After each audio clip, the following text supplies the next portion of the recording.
आर्थिक रूप से, शैक्षणिक रूप से और सुरक्षा के रूप से और स्वास्थ्य के रूप से व्यवस्थाएं दे दो, तो मुझे लगता है हमें मांगने की जरूरत नहीं पड़ेगी। आपको 2125 रुपए देने की जरूरत नहीं पड़ेगी। लेकिन इन्होंने 11 साल में कुछ नहीं दिया। इन्होंने 11 साल में कुछ नहीं दिया। इनको पता है ये पेट वाले लोग हैं, ये लोग पेट वाले लोग हैं, ये सिर्फ भूख देखते हैं। अगर इनके मस्तिष्क में ज्ञान और शिक्षा स्वास्थ्य व्यवस्था चली गई तो ये सवाल करने लगेंगे। अरे एक दाई होती है, माई होती है। बाबा साहब हमारे माई है, और इस देश की सरकारें जो भाजपा, कांग्रेस, आम आदमी पार्टी, ये दाई तो हो सकती है, माई नहीं हो सकती। बहुजन समाज पार्टी इस देश की माई है।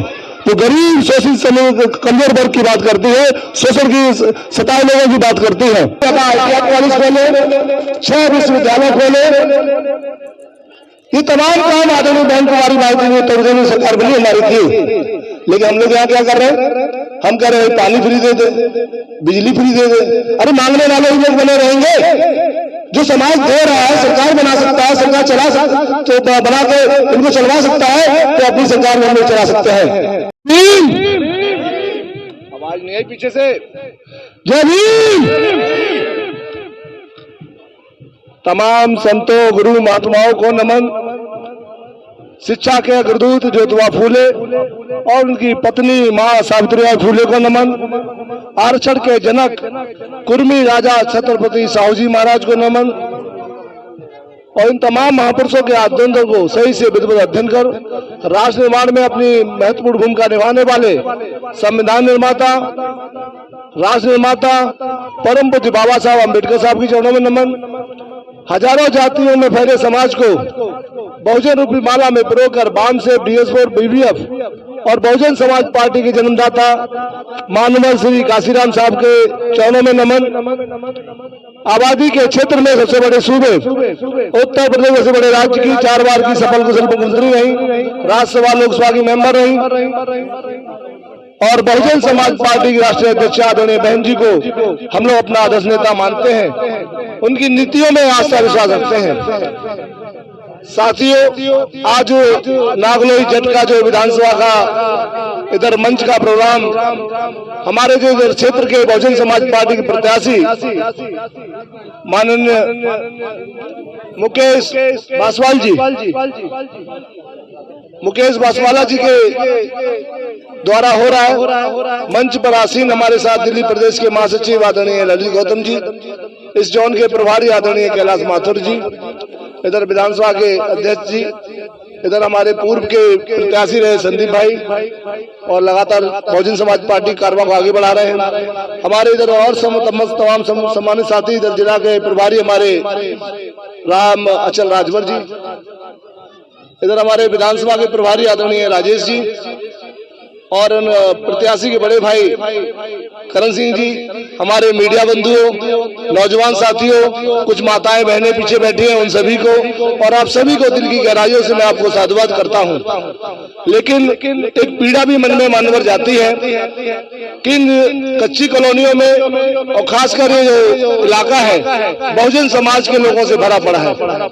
टनों के भाव में हमारे लोग यहाँ रहते हैं, लेकिन अपने परिवार, अपने समाज, अपने गली कूचे में जब इस तरह का कोई कार्यक्रम होता है और खासकर इस गली कूचे का ही कोई समाज का बेटा बाबा साहब अम्बेडकर की बात को पूरा करने के लिए निकला है, लेकिन दुर्भाग्य से हमारे लोगों में अभी तक ये जागृति पैदा नहीं हुई है कि हम लोग बाबा साहब अम्बेडकर की अगर बात करते हैं, बात मानते हैं और जिसकी वजह से आज आपके गली कूचे में लोग घूम रहे हैं, तो अपने गली मोहल्ले के नौजवान साथी मुकेश जी का भी साथ दीजिए। हजारों संख्या में लोग रह रहे हैं, हजारों संख्या में, लेकिन दुर्भाग्य से हमारे लोग चंद लोग यहाँ बैठे हैं जो चाहत रखते हैं बदलाव की। मैं उन सभी का साधुवाद करता हूँ, धन्यवाद करता हूँ कि आप लोग यहाँ बैठे हैं और इनके कार्यक्रम को सफल बनाने का प्रयास कर रहे हैं। तमाम लोगों का भी उन्होंने स्वागत किया। मुझे लगता है समाज के प्रतिष्ठित लोग होंगे जो समाज की पीड़ा को समझते होंगे कि भाई हम लोग क्या करने आए हैं, हम क्या चाहत रखते हैं। वोट का टाइम है, वोट के टाइम पर हम लोग आपसे अपील करने आए हैं। वैसे तो बहुजन समाज पार्टी का हमेशा से कारवा चलता रहता है,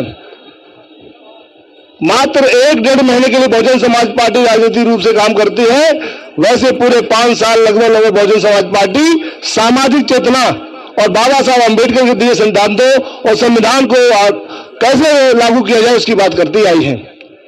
लेकिन हम लोगों से क्या चाहते रखते हैं कि भाई बदलाव लेके आओ, राजा रानी के पेट से पैदा हो, ये कब तक चलता रहेगा? अभी फिर महलों से, जमींदारी प्रथा से, कोठियों वाले, बड़ी बड़ी गाड़ियों वाले आप सभी भी चाहते होंगे, लेकिन अगर आप गरीब के व्यक्ति को अगर राजा बना दोगे तो आपकी समस्या का हल भी हो जाएगा। तो इसीलिए साथियों, अगर हम लोग चाहते हैं कि बदलाव आए, ये तो बदलाव बाबा साहब अम्बेडकर ने 1950 में दे दिया था, लेकिन दुर्भाग्य हमारा है कि हम आज देश के 74 साल बाद भी, देश की आजादी के बाद भी हम लोग आज ये समझ पाए कि हम लोग इंसान है भी नहीं है। हम आदमी किसके पीछे जा रहे हैं? सिर्फ पौवा, झाड़ी, साड़ी और 15 दिन की ऐश के पीछे जा रहे हैं। एक बार बदलाव कर लो, ये गारंटी हमारी है। हाथी किसकी निशानी होती है भाई? राजा की निशानी होती ना। कोई झाड़ू में जा रहा है, कोई कमल में गंदगी में जा रहा है, कोई हाथी पंजे में जा रहा है। अरे एक बार हम लोग अगर हाथी की निशानी कर ले तो आपको किसी को मांगने की जरूरत नहीं पड़ेगी। राजा कभी किसी से मांगता है? देता ही देता है ना। इसीलिए हम लोग ये प्रयास करते हैं कि बहुजन समाज पार्टी के जो प्रत्याशी हमारे संघर्षशील है, यहाँ पर आप लोग भी थोड़ा थोड़ा सहयोग करें। और 50-55 साल से कांग्रेस झेलते आए हैं, 15-20 साल से बीजेपी भी झेलते आए हैं, और 10 साल से खामखा आदमी आ गया जिसकी कोई विचारधारा नहीं, जिसकी कोई सोच नहीं। वो सिर्फ देश के दलितों, पिछड़ों,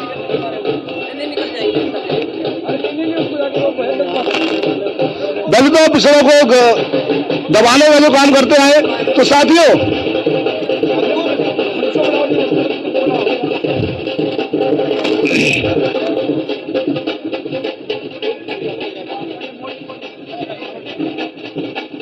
भाई दुश्मन का ये भी तरीका होता है कि आपके काम को डिस्टर्ब करो।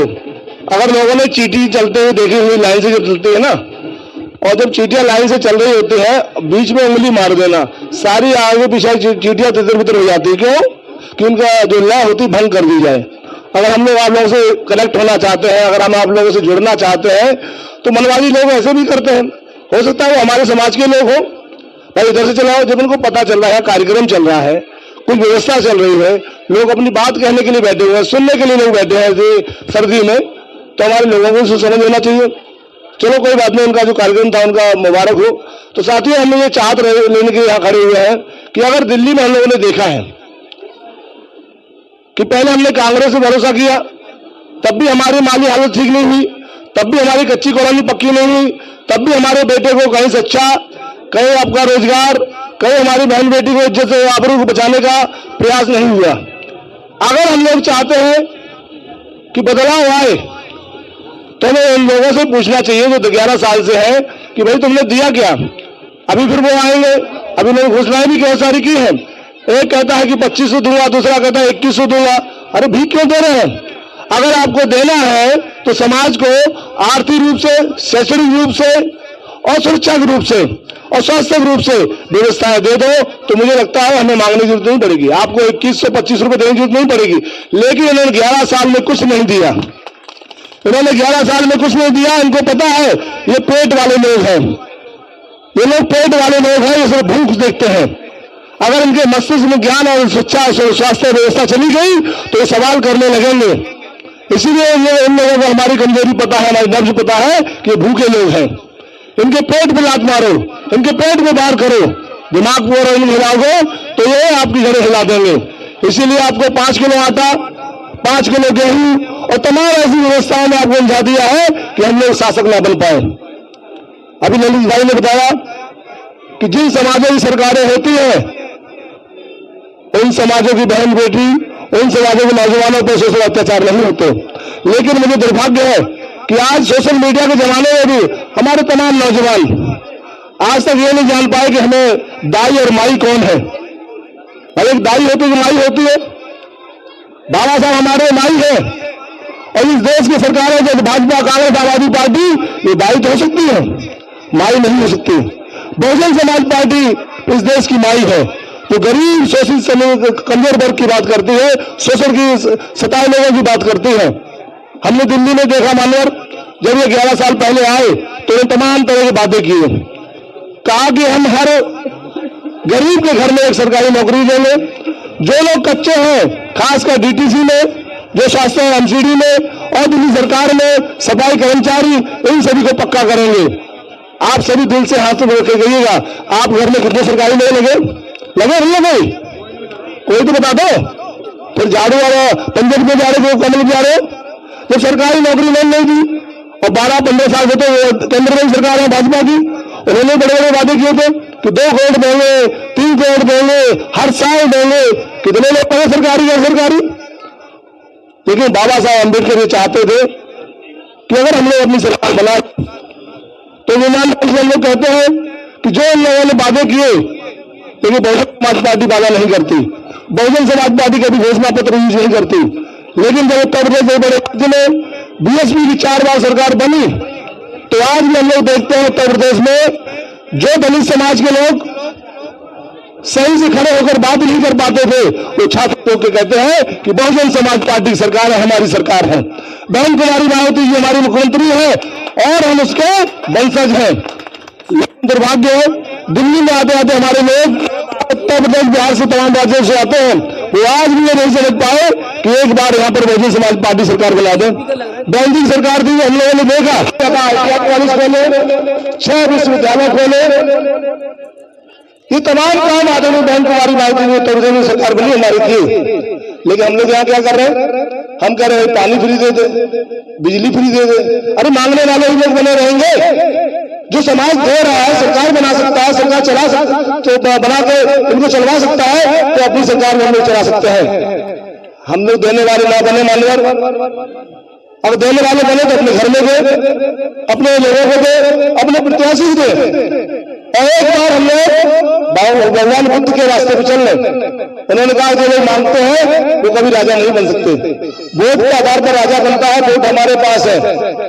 लेकिन हमारी ये नालायकी है कि हम लोग राजा उसी को बनाते हैं जो हमारे बहन बेटियों पर, हमारे नौजवानों पर, हमारे परिवार पर, समाज पर अत्याचार शोषण करता है, उसी हम लोग लगातार राजा बना रहे हैं। इसीलिए हमें सवाल करना चाहिए उन लोगों से कि भैया तुम तो केंद्र में बैठे हो, ये बता दो हमारे गांव में कितनी नौकरियां होगी? चलो दिल्ली में तो नहीं सरकार नहीं होगी, लेकिन राजस्थान में भी सरकार तो उनकी है, उत्तर प्रदेश में सरकार उनकी है। और कल की तो घटना है, ये बाबा साहब चिल्लाने वाले लोग पंजाब में आपने देखा होगा, एक सरदार गया बाबा साहब अम्बेडकर पे हथौड़ा चलाने लगा। अरे जो महामानव इस देश में गरीबों, दलितों, महिलाओं को सशक्तिकरण करके गया, सम्मान देके गया, उसका हम लोग ऐसे अपमान कर रहे हैं, ऐसे अपमान करवा रहे हैं। ये सरकारें करवा रही है अपमान, और सरकार पंजाब में किसकी है? इसी लाला जी की है, तो दिल्ली में है, इसी की तो है, आम आदमी पार्टी की। तो सबक सिखाने काम भी अगर हम लोग नहीं कर पाए तो लानत है हमारे जीवन पर। इससे बढ़िया तो हम लोग जानवर बढ़िया है, तो पता तो नहीं पेट कर भी मर रहे। इसीलिए लोग साथी हम चाहते हैं कि ऐसे लोगों सबक हम कैसे सिखा सकते हैं। 5 साल में ये मौका मिला है, इनको सत्ता से अगर हम लोग उखाड़ देंगे, इनको सत्ता से बाहर कर देंगे तो इनको सबक मिल जाएगा। तो ये काम हम लोग इस बार अगर चाहत रखते हैं बदलाव का, तो भाई मुकेश जी के लिए एक बार आप बहुजन समाज पार्टी के हाथी पे बटन दबा देना। मैं गारंटी कहता हूं, एक तो राजनीतिक तौर पर आपका एक सिपाही खड़ा हो जाएगा। अभी तक तो हम लोग दूसरे को तरफ देखते रहे, आपके सामने एक विकल्प खड़ा हो जाएगा, भविष्य के लिए विकल्प खड़ा हो जाएगा, नौजवानों का विकल्प खड़ा हो जाएगा। भाई आपको राजा बनाने की प्रक्रिया में कौन खड़ा करना चाहता है? राजनीतिक सोच कौन दे रहा है? ये तो बहुजन समाज पार्टी है, जो किसी भी गली कूचे से किसी भी गरीब आदमी को, सब्जी बेचने वाले को, साइकिल चलाने वाले को, पंचर बनाने वाले को विधायक सांसद बना दिया। नहीं तो हमने देखा है वो लोग गुलाम पकड़ते हैं बहुजन समाज के लोगों में से, जो बहुजन समाज के गुलाम है उनमें से लोग पकड़ते हैं, उन लोगों को राजा बनाए, उन लोगों को विधायक सांसद बनाते हैं। ऐसे कर्मक साथी हो रहे हैं, विधायकी दे देंगे क्षेत्र में तो बदलाव आ जाएगा। तो मैं साथी आपसे अपील करता हूं इसी बात पर कि एक बार 5 फरवरी को बहुजन समाज पार्टी का हाथी चुनाव निशान आपके हर एक बूथ पर होगा। हर बूथ पे होगा, पर आप लोगों को अपने घर गली को ऊंचे मोहल्ले से तमाम लोगों को इस बात में तैयार कराना पड़ेगा कि भैया एक बार बहुजन समाज पार्टी खातिर वोट दीजिए। जितने लोग आप हाथी को वोट दोगे उतना आपका भाई मजबूत होगा, उतना बाबा साहब अम्बेडकर की सोच मजबूत होगी, उतना मजबूत समाज का भाईचारा होगा। तो इस उम्मीद के साथ आप सभी से मैं उम्मीद रखता हूं कि बहुजन समाज पार्टी 5 तारीख को इस बूथ से, इस बार से, इस विधानसभा से जरूर इनको कामयाब बनाकर भेजेगी। ऐसी अपील करने के साथ साथ मैं अपनी बात को यही खत्म करता हूं। आप लोगों ने बड़ा धैर्य से सुना, इसके लिए मैं आपका साधुवाद करता हूं। जय भीम, जय भारत, सब खैर।